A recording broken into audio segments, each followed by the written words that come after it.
Good morning. It is Friday, May 8, 2026. This is your deep dive daily briefing. I am your anchor, delivering a comprehensive analysis of the pivotal events that have defined the last 24 hours.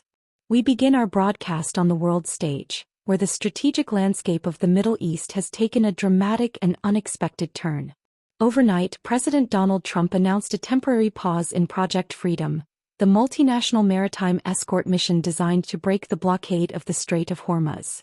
This decision, coming less than 48 hours after the mission's official launch, is reportedly due to what the White House characterizes as great progress in ongoing negotiations with Tehran.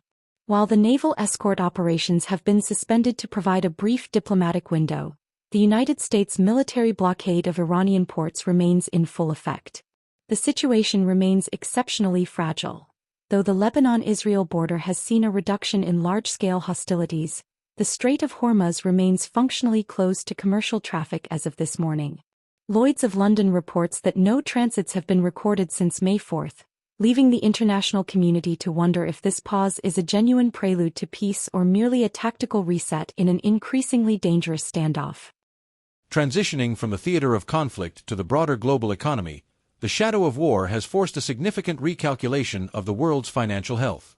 In a landmark address at the Milken Institute, IMF Managing Director Kristalina Georgieva officially abandoned the fund's previous baseline economic forecast for 2026.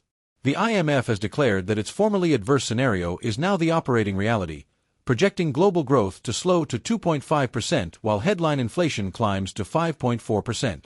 This revision reflects the structural reality of oil prices testing the $125 per barrel mark and the persistent disruption of maritime choke points.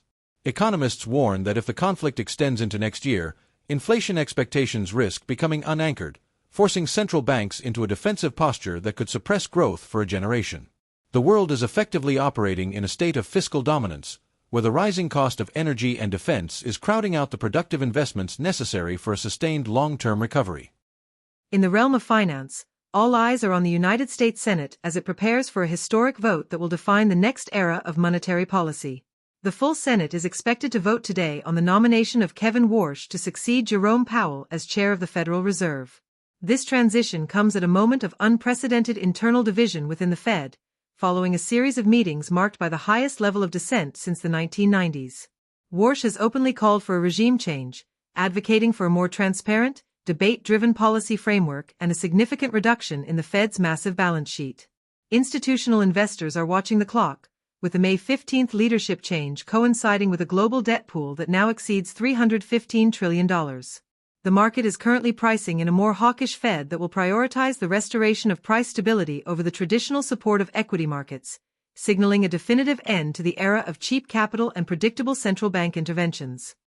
Turning our attention to the technology sector, the focus has shifted toward a massive infrastructure-driven push to secure the physical energy required for the artificial intelligence revolution.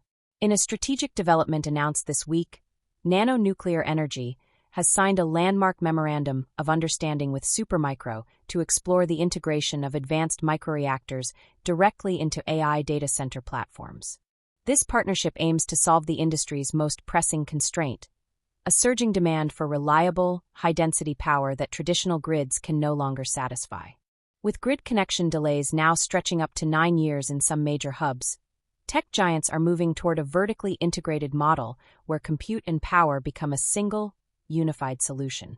By deploying on-site nuclear energy systems, hyperscalers are effectively attempting to decouple the digital future from the vulnerabilities of the global energy market, acknowledging that in 2026, energy security is the true frontier of technological leadership. Finally, we look at the logistics and supply chain networks that serve as the vital arteries of global commerce, which are now finalizing a permanent structural rewiring. Major maritime carriers, including Maersk and Hapag-Lloyd, have officially designated the Cape of Good Hope detour as their default route for Asia to Europe trade. This shift, which adds up to 15 days to standard voyage times, is no longer being treated as a temporary workaround, but as the new reality for world trade. Logistics professionals report that this detour has driven southern African maritime traffic up by as much as 90%, yet regional ports are struggling to capture the economic gains due to a lack of bunkering infrastructure.